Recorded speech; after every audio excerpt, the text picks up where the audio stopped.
தமிழ்நாட்டில் கூட்டணி ஆட்சியும் கிடையவே கிடையாது. சொல்லிக்கலாம் ஆசைப்படலாமே தவிர, ஆனா எனக்கு அதிமுகலையும் நான் இருந்தவன். ஓபிஎஸ் பத்தி தெரியும், இபிஎஸ் பத்தி தெரியும், எல்லாம் தெரியும். உண்மையான இபிஎஸ் வந்து பிப்ரவரி மாசம் வெளில வருவார். அதாவது நமக்கு election code of conduct announce பண்ணோன்னே நான் யார் அப்படின்னு இபிஎஸ் காட்டுவார். ஜாதி ஒழிக்கவே முடியாது. எப்போ நீ பிறந்த உடனே நீ வந்து ஜாதி என்ன ஜாதின்னு ஃபார்ம் ஃபில்அப் பண்றியோ, பள்ளிக்கூடம் சேரும் போது நீ என்ன ஜாதின்னு கேட்கறியோ, அப்புறம் எப்படி ஜாதியை ஒழிக்க முடியும்? ஜாதி இருக்கட்டும், மதம் இருக்கட்டும், அவர்கள் ஜாதி அவர்கள் மதம் அவர்களுக்கு பெருசு. ஆனா அடுத்தவங்க ஜாதியும் அடுத்தவங்க மதத்தையும் குறை கூறுவதற்கு எவனுக்கும் அருகதை கிடையாது. முருகன் மாநாடு நடத்துறாங்க. எங்க கடவுளுக்கு போய் மாநாடு நடத்துவாங்களா? கடவுள் ஏதாவது கட்சி ஆரம்பிச்சாரா? முருகனுக்கு திருவிழா நடத்துங்க, அதுக்கு மாநாடு. அந்த மாநாட்டுல பாத்தீங்கன்னா எல்லாரும் செருப்பு போட்டு கும்பிட்டு போறாங்க. 5 லட்சம் பேர் வந்துட்டாங்க, நாங்க ஜெயிச்சிருவோம்னு சொன்னா, இப்ப திருச்செந்தூர் கும்பாபிஷேகத்துக்கு 10 லட்சம் பேர் வந்திருக்காங்க. அப்ப யார் ஜெயிப்பாங்க? நம்ம பிரியாணி சாப்பிட்டோம் சார்.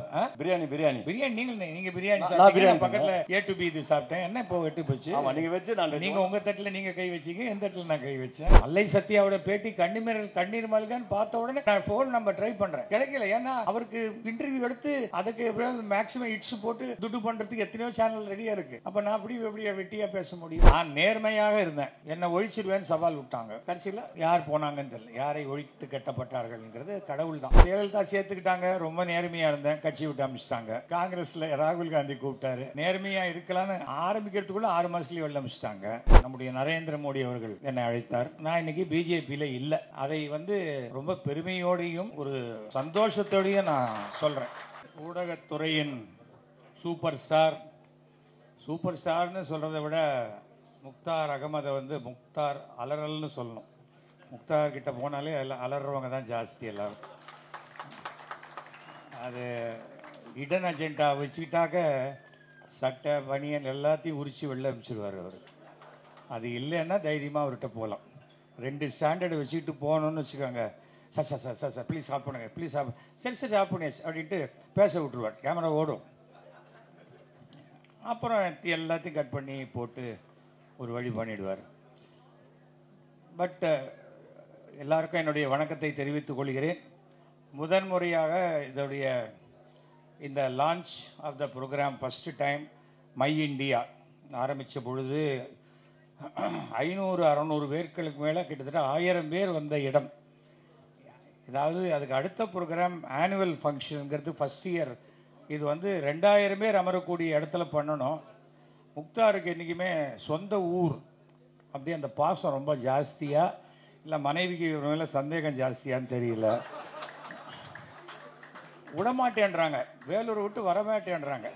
மெட்ராஸ்லேருந்து பல பேர் வேலூர் போயிடக்கூடாதுன்னு நினைக்கிற காலகட்டத்தில் நான் எதுக்காகன்னு தெரியாது, நான் பொதுவாக சொல்கிறேன். வேலூர் இங்கே வந்து இவர் வேலூர்லேருந்து மெட்ராஸுக்கு வரதுக்கு ரொம்ப யோசிக்கிறார்.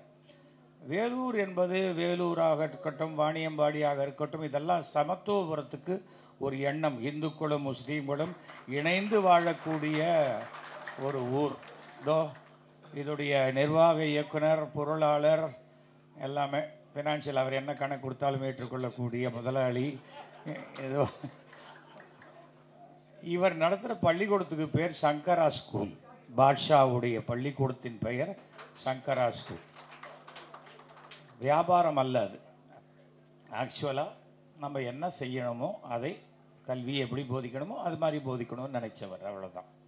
அதுக்கு மேலே இதுதான் ஒரு மனிதநேயத்துக்கு உதாரணம். எல்லாருக்கும் இங்கே இருக்கிற 3 பேருக்கு மேலே 3 பேருக்கு குறைச்சலாக குதுப்பினாருக்கு மேலே யாரும் டிக்கெட் கொடுக்க மாட்டாங்க. 2 பேர்லாம் போனால் விட மாட்டான். ஏன்னா 2 பேர் பேசிட்டு ஒன்றா கூட குதிச்சிருவாங்களாம் கீழே. ஆனால் 3 இந்தியர்கள் என்றைக்குமே ஒத்து போக மாட்டாங்களாம். அதனால் 3 பேருக்கு தான் டிக்கெட் கொடுப்பாங்க. ஸோ யாரும் ஒருத்தன் போனால் இன்னொருத்தன் காலை பிடிச்சி இழுத்துருவான், ஒருத்தன் போட்டால் தள்ளி விட்டால் தான் ஜாஸ்தி. அது கூட நான் சமீபத்தில் படித்தேன்.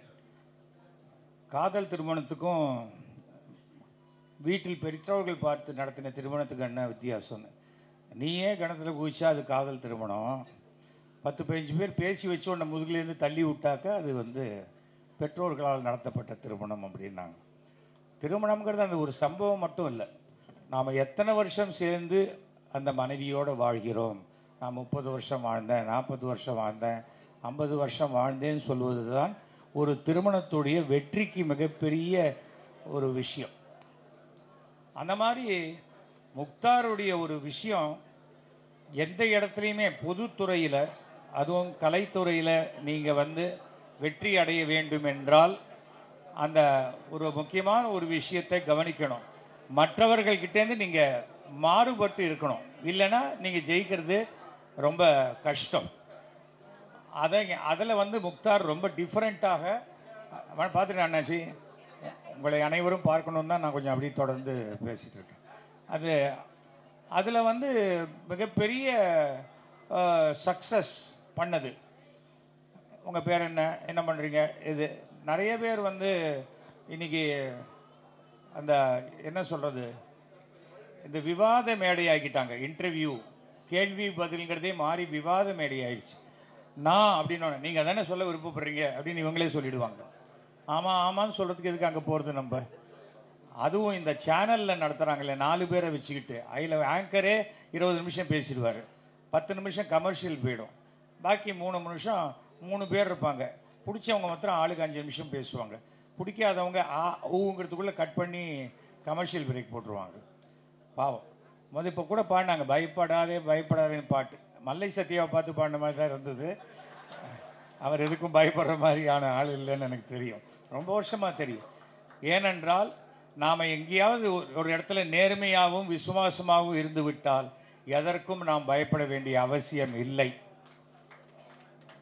எனக்கு இந்த விசுவாசங்கிற பேரில் எனக்கு நம்பிக்கை கிடையாது. நான் நேர்மையாக இருக்கிறவன்.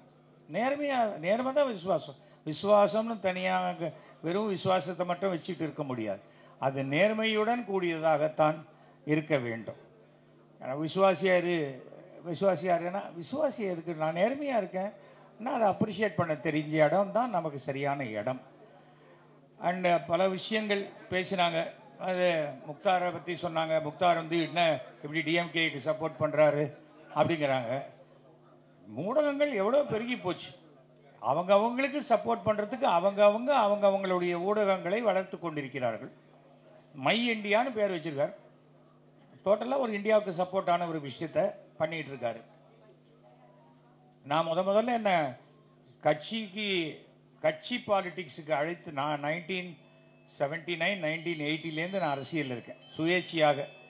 ஐ திங்க் இந்தியாவிலேயே தமிழ்நாட்டில் முதன்முறையாக சுயேட்சையாக நின்று தோத்த ஒரு நடிகன் நான் தான். ஆனால் அப்போ கூட என்னுடைய ஜோசியர் சொன்னார், நீங்கள் ரொம்ப கௌரவமாக தோப்பீங்கன்னார். தோக்கிறதுல என்னடா கௌரவம் அப்படின்னு பார்த்தா, இடைக்கால முதலமைச்சராக இருந்த நெடுஞ்செழியன் என்னோட போட்டி போட்டு என்னோட குறைச்ச ஓட்டு வாங்கி தோத்துட்டார். அவர் 2 பேருக்கும் டெபாசிட் போச்சு. ஆனால் அவர் என்னை விட 500 ஓட்டு குறைச்சலாக வாங்கின உடனே எஸ்வி சேகர் ஜெயிச்சரை பற்றி நெடுஞ்செழியன் கிட்டங்கிறாங்க. 2 பேரும் தோத்துட்டோம். இப்போ கூட பாராளுமன்ற எலெக்ஷனில் ஒரு கட்சி தலைவராக இருந்தவர், இப்போ இல்லை அவர். அவரை பார்த்தோன்னே எனக்கு இங்கே பார்த்தா நம்ம சேலம் பிரியாணி ஞாபகம் வருது. நீங்கள் ஆடு மட்டுமாக வெட்டுவீங்க? இல்லை எல்லாம் தானே, காடு கோழி. நான் பிரியாணின்னொன்னே நான் சொல்கிற டாபிக் வேறு. அப்போ அவர் சொன்னார், நாங்கள் வந்து இவ்வளோ ஓட்டு தானே குறைச்சலாக வாங்கியிருக்கோம் அப்படின்னு. அதுக்காக பாராளுமன்றத்தில் தரையில் போய் உட்காருவீங்களா? அது தெரியலைங்க. அதுதான் உங்களுக்கு தெரியாதா? நீங்கள் தான் பேசி வாங்கிட்டீங்களே. நான் சொல்லாட்டா கூட நீங்கள் சொல்லி தானே அப்படிங்கிறீங்களா? அது மாதிரி ஆடா பாருங்க, இவர் ஒரு ஆடுங்கிற ஆடு எல்லாருக்குமே தெரியுங்க அதை பற்றி. ஆனால் என்ன, நான் நேர்மையாக இருந்தேன். என்னை ஒழிச்சிடுவேன்னு சவால் விட்டாங்க. கடைசியில் யார் போனாங்கன்னு தெரியல. யாரை ஒழித்து கட்டப்பட்டார்கள்ங்கிறது கடவுள் தான். இந்த முஸ்லீமில் ஒரு இது உண்டு, ஒரு வேர்டு, இன்ஷா அல்லாஹ், இறைவனுடைய ஆணைப்படி. நம்ம நேர்மையாக இருந்தால் இறைவனுடைய ஆணை நமக்கு சாதகமாக இருக்கும். அதில் எனக்கு என்றைக்குமே அந்த நம்பிக்கை உண்டு. ஜெயலலிதா சேர்த்துக்கிட்டாங்க, ரொம்ப நேர்மையாக இருந்தேன், கட்சி விட்டு அமைச்சிட்டாங்க. அப்புறம் காங்கிரஸில் ராகுல் காந்தி கூப்பிட்டாரு, நேர்மையாக இருக்கலான்னு ஆரம்பிக்கிறதுக்குள்ளே 6 மாதத்துலேயே வெளில அமைச்சிட்டாங்க. சரி என்னடா இதுன்ட்டு அப்புறம் நம்முடைய நரேந்திர மோடி அவர்கள் என்னை அழைத்தார். போனேன். 11 வருஷம் 10 வருஷமாக 11 வருஷமாக இருந்தேன். 11 வருஷமாக இருந்தேன். 2011 13-14 வருஷம் ஆகுது. அப்புறம் பார்த்தா அனுப்பவே மாட்டேங்கிறாங்க, அனுப்பவே மாட்டேங்கிறாங்க. என்னடா இதுன்னு பார்த்தேன். சரி நாமளாக வெளியேறதுக்கு ஒரு கட்சி இருக்கணும்ன்ட்டு நானே வெளில வந்துட்டேன். நான் இன்றைக்கி பிஜேபியில் இல்லை. அதை வந்து ரொம்ப பெருமையோடையும் ஒரு சந்தோஷத்தோடையும் நான் சொல்கிறேன். ஏன்னா அன்னைக்கு நான் நினைத்த பிஜேபி, நான் வந்து இந்து, நான் இந்துவாக இருப்பதில் பெருமைப்படுறேன். ஆனால் நான் இந்துவாக இருக்கிறதுனால மற்ற மதத்தினரை வெறுக்க வேண்டும் என்ற அவசியம் எனக்கு இல்லை. நான் இந்தியனாகத்தான் இருப்பேன். நான் அதை பலமுறை சொல்லிட்டேன். இல்லை இல்லை, அது அவங்க ஒத்துக்காது, இவங்க ஒத்துக்காது. அது இப்படியா ஒத்துக்காது? நம்ம பிரியாணி சாப்பிட்டோம் சார். பிரியாணி பிரியாணி பிரியாணி நீங்க பிரியாணி சாப்பிட்டீங்க, பக்கத்துல ஏ டு பி இது சாப்பிட்டேன். என்ன இப்போ வெட்டு போச்சு? நீங்க வச்சு நான் நீங்க உங்க தட்டுல நீங்க கை வச்சீங்க, என் தட்டுல நான் கை வச்சேன். ஏங்க பள்ளிக்கூடம் படிக்கும் போது ஒரே டிஃபன் பாக்ஸ்ல எத்தனை பேர் கை விட்டு சாப்பிட்டுருக்கோம்? அன்னைக்கு இல்லாத ஜாதி சண்டையும் மத சண்டையும் இன்னைக்கு ஏன் வருது? அதனாலதான் இன்னைக்கு போலீஸ்ல கூட சில அத்துமீறல்கள் நடப்பதற்கு காரணம் ஜாதி ரீதியான அணுகுமுறை அதிகமாகிவிட்டது. ஜாதியை ஒழிக்கவே முடியாது. எப்போ நீ பிறந்த உடனே நீ வந்து ஜாதி என்ன ஜாதின்னு ஃபார்ம் ஃபில்அப் பண்ணுறியோ, பள்ளிக்கூடம் சேரும்போது நீ என்ன ஜாதின்னு கேட்குறியோ, அப்புறம் எப்படி ஜாதியை ஒழிக்க முடியும்? ஜாதி இருக்கட்டும், மதம் இருக்கட்டும், அவர்கள் ஜாதி அவர்கள் மதம் அவர்களுக்கு பெருசு. ஆனால் அடுத்தவங்க ஜாதியும் அடுத்தவங்க மதத்தையும் குறை கூறுவதற்கு எவனுக்கும் அருகதை கிடையாது. அது டெல்லிக்காரங்களாக இருந்தாலும் சரிதான், அதை தாண்டி எங்கேருந்து வந்தாலும் சரிதான். அதெல்லாம் இங்கே சரியாக வராது. அதே போல் அவங்க சொல்கிற மாதிரி தமிழ்நாட்டில் கூட்டணி ஆட்சியும் கிடையவே கிடையாது. சொல்லிக்கலாம், ஆசைப்படலாமே தவிர, இன்றைக்கி சொல்கிறாங்க கூட்டணி ஆட்சி உண்டுங்கிறாங்க, அவர் இல்லைங்கிறாரு. ஆனால் எனக்கு அதிமுகலையும் நான் இருந்தவன். ஓபிஎஸ் பற்றி தெரியும், இபிஎஸ் பற்றி தெரியும், எல்லாம் தெரியும். இபிஎஸ் வந்து உண்மையான இபிஎஸ் வந்து பிப்ரவரி மாதம் வெளில வருவார். அதாவது நமக்கு election code of conduct announce பண்ணோன்னே நான் யார் அப்படின்னு இபிஎஸ் காட்டுவார். அவர் நேற்றுக்கு இப்போ இன்னைக்கு கூட மோடி அவர்களை பார்த்து சிரித்த போதே அப்படி தான் சிரித்தார். அவர் நல்ல சந்தோஷமாக சிரிக்கக்கூடியவர். ஒரு விஷயம், ஏன்னா எண்ணிக்கை தான் பெருசு, அரசியலில் ஓட்டு தான் பெருசு. என்கிட்ட 10,000 ஓட்டு இருக்குன்னா அவன் தான் பெரிய ஆள், என்கிட்ட 5,000 ஓட்டு இருக்குன்னா 10,000 ஓட்டு இருக்கிறது தான் என்னோட பெரியவர். அதை விட்டுட்டு நான் டெல்லியில் இருக்கிறேங்கிறதுனால 1 கோடி ஓட்டு இருக்கிறவங்க கிட்ட 10 லட்சம் ஓட்டு கூட இல்லாமல் அதுலேயும் மிஸ்டு காலில் 7 லட்சம் ஓட்டு ஒரே நம்பர்லேருந்து பண்ணி அதெல்லாம் சரியாக வராது. பார்த்துட்டேன், நிறையா விஷயங்கள் பார்த்துட்டேன். இன்னும் பூத்து கூட போடாமல் இருக்கக்கூடிய ஒரே ஒரு கட்சி தமிழ்நாட்டில் பாரதிய ஜனதா மட்டும்தான். சாட்டை அடி சாட்டை அடி சாட்டை சாட்டையா? சாட்டை அடி சார். யார்? சாட்டை அடியா? அது வலிக்காத சாட்டை கோயம்புத்தூரில் கிடைக்குதான். அதெல்லாம் விட்டுருங்க, அவர் தான் இல்லையே, இப்போ போயிட்டாரு, அவெல்லாம் அனுப்பிச்சிட்டாங்களே. யார் சார்? அவர் தான் இந்த சாட்டைக்கு சொந்தக்காரர். சாட்டைக்கு அவர் கூட இன்னைக்கு அப்படியே தீர்மானமாக இருக்கார். என்னன்னா, புதுசாக வந்த தலைவர் எதுவும் பர்ஃபார்ம் பண்ணிடக்கூடாது, அவர் எந்த இதுலேயும் என்னை விட சிறப்பாக இருந்துடக்கூடாது. இந்த உள்குத்துக்காகவே கூட ஒருத்தர வச்சுருக்காங்க. அது அவங்க கட்சியுடைய பிரச்சனை. என்னை பொறுத்த வரைக்கும் இன்றைய சூழ்நிலையில் தமிழகத்தில் மீண்டும் திமுக ஆட்சி தான் அமையும். அதில் எந்த விதமான மாற்று கருத்தும் கிடையாது. வேணுங்கும் போது சிறுபான்மையர், வேண்டாத போது சிறுபான்மையர் கிடையாது, பெரும்பான்மையர், அப்படி பெரும்பான்மையர் சிறுபான்மையர் எல்லாம் ஒன்று தான். எனக்கு முருகன் மாநாடுன்னு நடத்துகிறாங்க. எங்கேயா கடவுளுக்கு போய் மாநாடு நடத்துவாங்களா? கடவுள் ஏதாவது கட்சி ஆரம்பிச்சாரா? முருகனுக்கு திருவிழா நடத்துங்க, அதுக்கு அந்த மாநாடு. அந்த மாநாட்டில் பார்த்தீங்கன்னா எல்லாரும் செருப்பு போட்டுன்னு கும்பிட்டு போகிறாங்க. அது என்ன, எப்படி பக்தி வரும்? பக்தி வரக்கூடிய இடம் என்பது கோயில் மட்டும்தான். அந்தந்த இடத்துல பக்தி இடத்துல தான் கோயில் இது ஒரு புண்ணியம் கிடைக்கக்கூடிய இடத்துல தான் அந்த மரியாதையை செலுத்த முடியும். பாக்கி எக்ஸிபிஷன்லாம் சினிமா பார்த்துட்டு சாமி ஆடுறாங்கன்னா அதுவே ப்ரொடியூசர் செட்டப் பண்ணுற ஆளுங்க. அது 4 பேர் சாமி ஆடினா இன்னும் 6 பேருக்கு சாமி வருங்கிற மாதிரி. அதெல்லாம் இங்கே சரியாக வராது. ஆன்மீகம் என்பது வேற. 5 லட்சம் பேர் வந்துட்டாங்க, நாங்கள் ஜெயிச்சிருவோன்னு சொன்னால், இப்போ திருச்செந்தூர் கும்பாபிஷேகத்துக்கு 10 லட்சம் பேர் வந்திருக்காங்க. அப்போ யார் ஜெயிப்பாங்க? நமக்கு வந்து கடவுள் பக்தி என்பது வேற, நமக்கு அரசு என்பது நமக்கு என்னெல்லாம் நல்லது செய்கிறாங்களோ அந்த நல்லதுக்கு உண்டானதை திருப்பி கொடுப்பது தான் மக்கள். அதை அவர்கள் செய்வார்கள். நம்ம எல்லாம் எந்தெந்த பார்ட்டியில் வேணால் இருக்கலாம், ஆனால் ஒருத்தனை அவன் இவன் பேசுறது, மரியாதை குறைச்சலாக பேசுறது. இந்த சமயத்தில் ஒரு நல்ல விஷயத்தை சொல்லிக் கொடுக்கிறேன். மணி 6:50 ஆச்சு. 6 மணி அளவில் நம்முடைய மாண்புமிகு முதலமைச்சர் உடல் நலம் தேறி ஆஸ்பத்திரியிலேருந்து டிஸ்சார்ஜ் ஆகி வீட்டுக்கு சென்றிருக்கிறார் என்ற தகவல் கிடைத்தது. அவர் எந்த நோய் நொடி இல்லாமல் பல்லாண்டு 100 ஆண்டுகள் வாழ வேண்டும் என்று கேட்டுக்கொள்கிறேன். இதை கேலியாக போடுறாங்க. என்னமோ இவனுக்கு மாத்திரம் தங்கத்தில் உடம்பு செஞ்ச மாதிரியும் வைரத்தில் உடம்பு செஞ்ச, எல்லாருக்கும் ஒரே உடம்பு தான். திடீர்னு ஐயோ திடீர்னு செத்துட்டாரு, எப்படி மூச்சு நின்று தான் அப்படிம்பாங்க. மூச்சு நின்றுட்டா யாராக இருந்தாலும் செத்து போக வேண்டியது தான். என்னமோ தனக்கு மட்டும் அது வரவே வராதுங்கிற மாதிரியும் அடுத்தவங்களுக்கு வரணும் அப்படிங்கிறதே எவ்வளோ கெட்ட புத்தி. இரு, நீ எவ்வளோ வருஷம் இருக்கியோ இரு, நான் உன்னோட போராடுறேன்னு சொல்கிற துணிச்சல் இருக்கணும். அதை விட்டுட்டு நீ இருக்கவே கூடாதுன்னா ஒண்டியாக ஓடி ஃபஸ்ட் ப்ரைஸ் வாங்கினேன்னா எத்தனை பேர் ஓடினீங்க? நான் மாத்திரம் தான் ஓடினேன். அப்புறம் நான் ஒருத்தன் ஓடுறதுக்கு அது என்ன ஃபஸ்ட் ப்ரைஸு? அதெல்லாம் அசிங்கமான ஒரு விஷயம். அரசியலில் நாகரிகம் ரொம்ப குறைஞ்சி போச்சு. அதை வந்து மாற்றணும், கொஞ்சம் கொஞ்சமாக மாறணும். மீடியாக்கள் அதிகமாகிடுச்சு. சினிமா 300 படம் வருதுன்னாக்க 5000 தேட்டர் இருந்ததுன்னா என்ன பண்ணுறது? தேட்டரில் போகிறதுக்கு படம் கிடைக்காது. நான் போடுறேன்பாங்க. அந்த மாதிரி இன்றைக்கி சோஷியல் மீடியாவில் அத்தனை விஷயங்கள் வந்துருச்சு. இப்போ நம்ம டைட்டில் வைக்கிறது நம்ம இன்டர்வியூ கொடுக்குறவங்களோட பொறுப்பே கிடையாது. நம்ம இன்டர்வியூ மட்டும் கொடுத்துட்டு போயிடுவோம். முக்தார் போடுறார், கதறி எழுத எஸ்வி சேகர் திமுக சேர்ந்த பின். சார் என்ன சார் அப்படின்னார். விடுங்க, உங்கள் பாணியை நீங்கள் அப்படி பண்ணுறீங்க, இதில் என்ன இருக்குது எனக்கு? அது நான் எனக்கு வந்து அதிகமாக வயசாகலை. நான் சின்ன பையன் தான், 75 வயசு தான் ஆச்சு. 75. நானும் ரஜினிகாந்தும் 14 நாள் தான் வித்தியாசம். அன்றைக்கி கூட கமல் போட்டிருந்தார், ரஜினிகிட்ட போய் காமித்தேன் என்னுடைய நான் மேலவை உறுப்பினராகிறத பற்றி காமிச்சிட்டு வந்தேன் அப்படின்னு போட்டார். நானும் அன்பு நண்பருக்கு போட்டேன். நீங்கள் என்கிட்ட காமிக்காட்டால் கூட பரவாயில்ல, நீங்கள் பாராளுமன்றத்துக்கு செல்லும் ஒரு புதிய முகத்துக்கு என்னுடைய வாழ்த்துக்களை தெரிவித்துக் கொள்கிறேன். ஏன்னா அவர் 250 படம் நடிச்சிருக்கலாம். இதுதான் ஃபஸ்ட் டைம் அங்கே போகிற ஃபேஸ், இதுதான் ஃபஸ்ட்டு டைம். அது வேறு, அந்த வேறு வேர்ல்டு. பரவாயில்ல, நீங்கள் பேசுங்க, ஒன்மோர் பேசுங்கலாம் அலோவ் பண்ண மாட்டேன். அது வேறு. நான் ஒரு தடவை போயிட்டு வந்துட்டேன் சட்டமன்றத்துக்கு, அதனால் நான் சீனியர், அதுக்காக சொல்கிறேன்.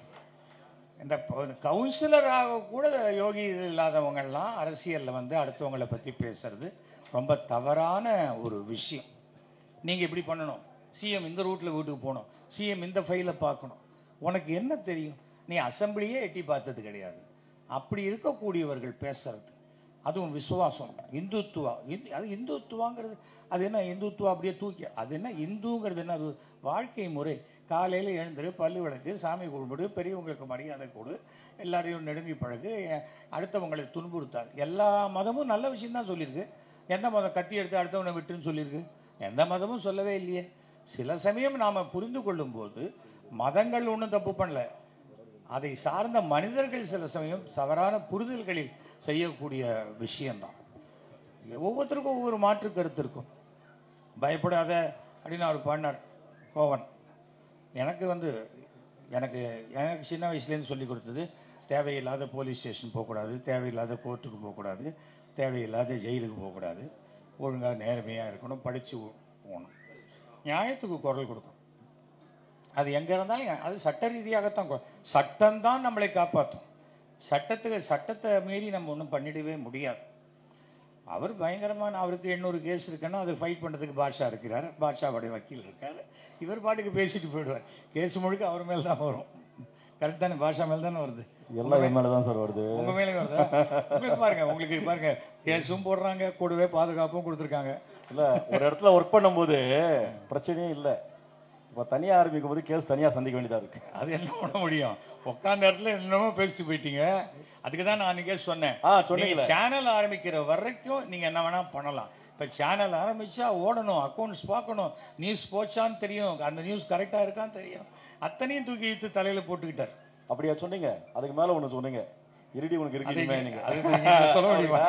இருடி உனக்கு இனிமேல் சபை நாகரிகம், அதை நம்ம 2 பேர் பேசுறது. அதை நம்ம சொல்லுவோம். சினிமாவில் கூட தான் ஃபர்ஸ்ட் நைட் சீன் காட்டுறாங்க. நிஜம் ஃபர்ஸ்ட் நைட் நடக்கிற அத்தனையும் பேச முடியுமாங்க? அதெல்லாம் சரியாக வராது. அதுக்கு தான் கத்திரிக்கோள் வச்சுருக்காங்க. நம்ம என்ன சொல்ல வரோம்? நாம் சமுதாயத்தில் அனைவருக்கும் இணக்கமானவராக, மாற்று கருத்து இருந்தாலும் அனைவருக்கும் பிடித்தவராக நாம் மாறுவது தான் நமக்கு சிறந்தது. சமுதாயம் மாறாது. நாம் நம்மளை மாற்றிக்கிட்டா நம்ம சமுதாயத்தில் சேர்ந்து வாழ முடியும். இல்லைன்னா சமுதாயத்திலிருந்து நாம் அப்புறப்படுத்தப்படுவோம். நான் முதல்லையே அன்றைக்கி திரும்ப வந்தபோது எக்கச்சக்க கொடி இன்றைக்கும் கட்டியிருந்தாங்க. எனக்கு அப்புறம் திரும்ப கிட்டே கேட்டேன், இது என்ன உங்கள் சேனலா அப்படின்னு கேட்டேன். இல்லைண்ணே அப்படின்னார் அவர். திருமாகிட்டையும் நான் ஒவ்வொரு திருமா வரல. திருமா வரும்போது திருமாவை ஒவ்வொருத்தரையும் நான் மேடையில் பார்க்கும்போது சொல்லுவேன், நீங்கள் எல்லாருக்கும் எல்லாம் பண்ணுறீங்க, முதல்ல உங்கள் அம்மா பேச்சை கேட்டு ஒரு கல்யாணத்தை பண்ணிக்கங்கன்னு சொல்லியிருக்கேன்.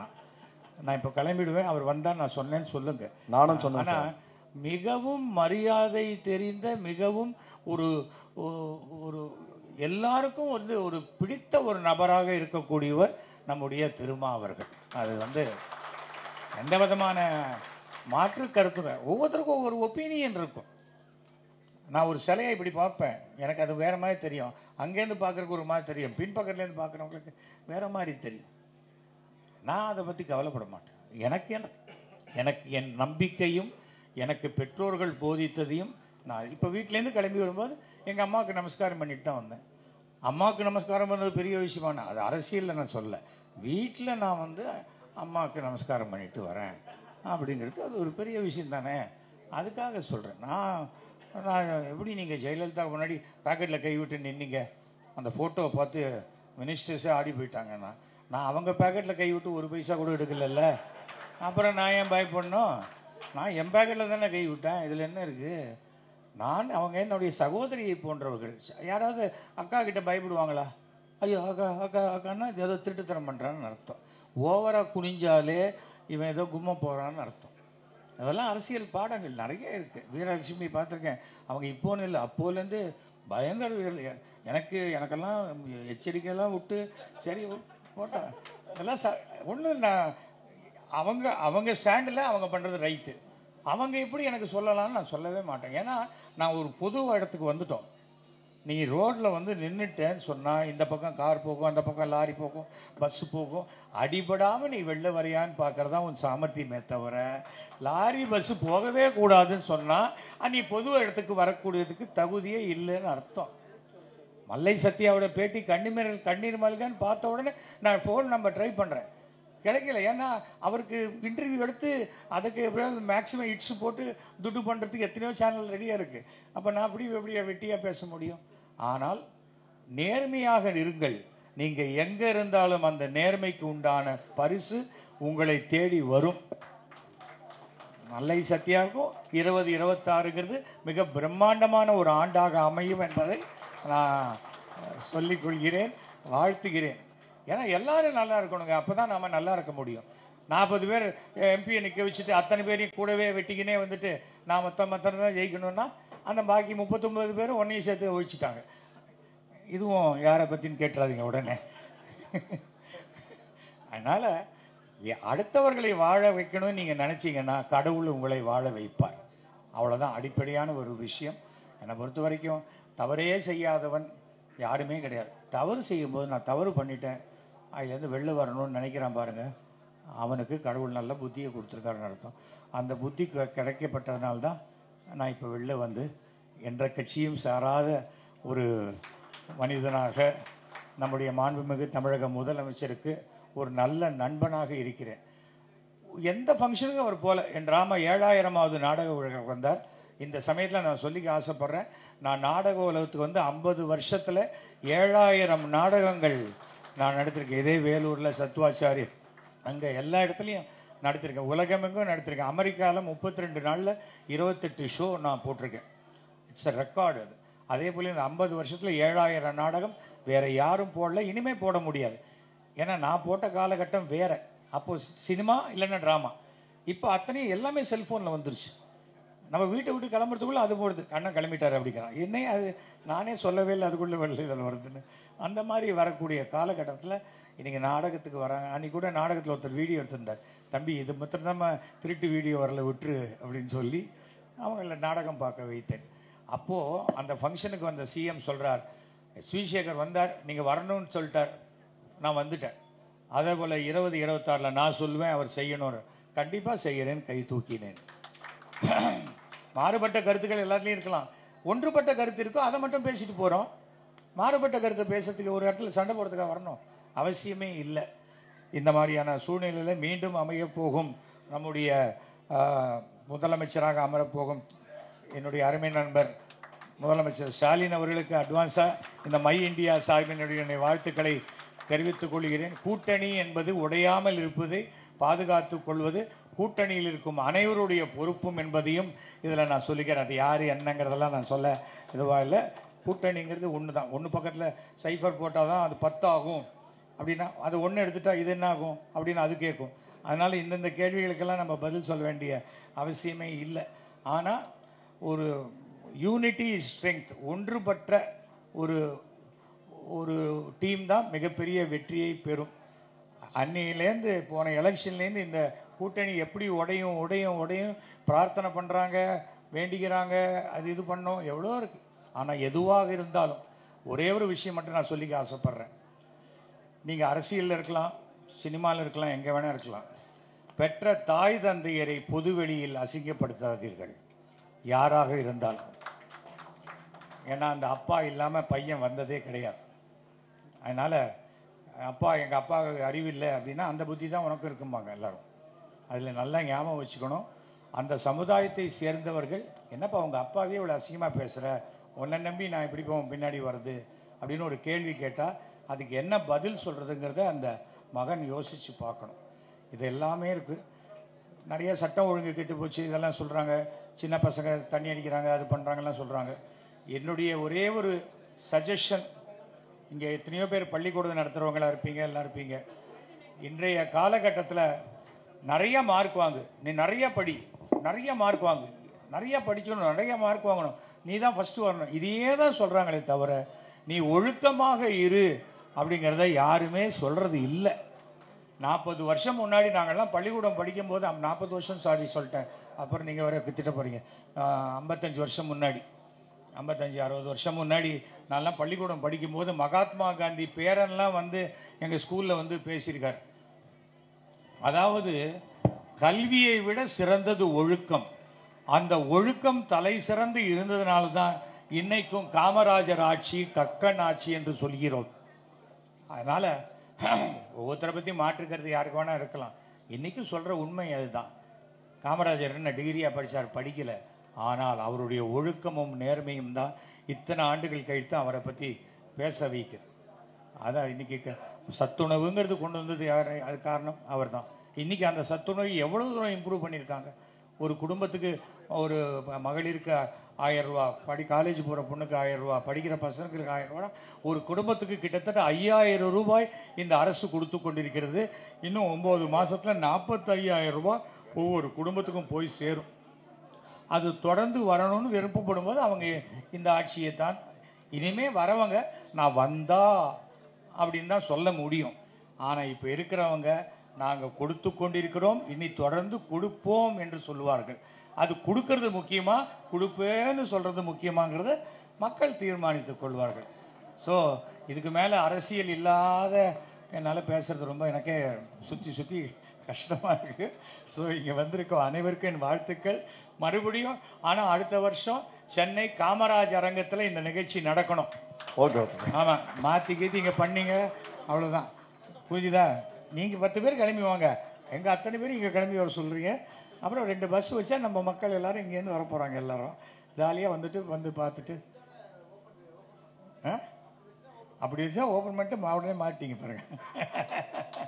பரவாயில்ல, ஒன்றும் பிரச்சனை இல்லை, அது பண்ணுங்க சார். வளர்ச்சி இருந்துக்கிட்டே இருக்கணும். 1000 பேர், 500 பேர், 300 பேர் அப்படி வரக்கூடாது. ஆனால் அதை பற்றி கவலைப்படாதீங்க.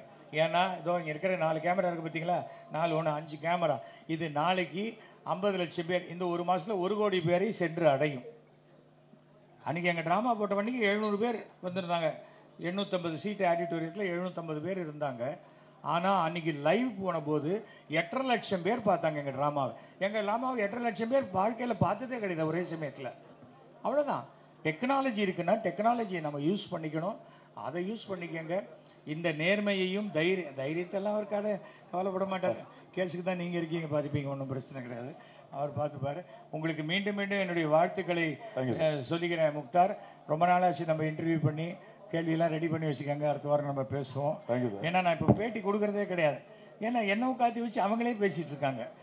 அதுக்கு நெசன நீ இந்த பக்கம் வாயா, நான் வேணா 2 கேள்வி கேட்டு போகிறேன் அப்படின்னு. நம்ம அப்படி இல்லைல்ல, நம்ம அப்படி இல்லை, எங்களை பேசவே விடுறது இல்லை. நீங்கள் தான் இல்லை, எங்களுக்கு சேர்த்து நீங்கள் பேசுறீங்க. நீங்கள் நிறைய உண்மை பேசுறீங்களா, பேச விட்டுறேன். அதான் சாதகமான உண்மைகள். ஆமாம், அதுதான் முக்கியம். ஸோ மீண்டும் மீண்டும் மை இந்தியா டீம் அனைத்து அங்கே இருக்கக்கூடிய அத்தனை பேருக்கும், ஏன்னா கேமராமேன்லாம் என்றைக்குமே கேமரா பின்னாடி தான் இருப்பாங்க. 12 மணியோ 1 மணியோ நியூஸ் இன்னும் ஓட வேண்டியது, கார்த்தால 6 மணி பல்லு தேய்க்கலையோ ஒரு பிரச்சனை ஓடு அப்படின்னு ஓடுறவங்க அத்தனை பேருக்கும் என்னுடைய மனமார்ந்த வாழ்த்துக்களை நான் தெரிவித்துக் கொள்கிறேன். இது வந்து குறைஞ்சபட்சம் இன்னும் நான்லாம் இன்னொரு 10 வருஷம் பார்ப்பேன், அதுக்கப்புறம் தெரியாது. ஆனால் இந்த சேனல் பண்ணிய இன்டர்வியூக்கள் அத்தனையும் இந்த உலகம் உள்ளவரை, நெட்டு உள்ளவரை அது இருந்து கொண்டே இருக்கும். அதற்கு என்னுடைய மனமார்ந்த வாழ்த்துக்களை மீண்டும் மீண்டும் தெரிவித்துக் கொள்கிறேன். என்னை அழைத்ததற்கு என்னுடைய மனமார்ந்த நன்றியையும் தெரிவித்துக் கொள்கிறேன். மீண்டும் சந்திப்போம். எப்போ வேணா நான் பேசுனதில் உங்களுக்கு ஏதாவது சந்தேகம் இருக்குது பேசணுன்னா என் ஃபோன் நம்பர் எப்பவுமே கொடுத்துருக்கேன், 9841023545. அவ்வளோதான். 98410 ஏர்டெல் நம்பரு, 23545 தான் நம்பர். 5 நம்பர் ஞாபகம் வச்சுக்கோங்க. அதுவும் ஞாபகம் வச்சுக்க முடியலன்னா நீங்கள் பண்ணவே வேணாம், ஒன்றும் பிரச்சனையே கிடையாது. சரி, மீண்டும் சந்திப்போம். நன்றி, வணக்கம்.